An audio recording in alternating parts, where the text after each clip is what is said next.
रोहित पवारांनी दत्ता भरणेंचा एक video tweet केलेला आहे।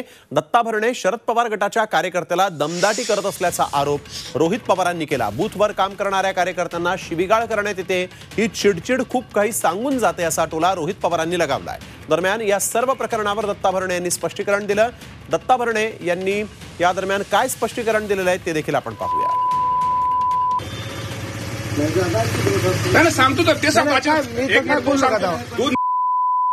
जास्त करू नको, मस्त माही करू नको। का पडला तुला काय केलं नाही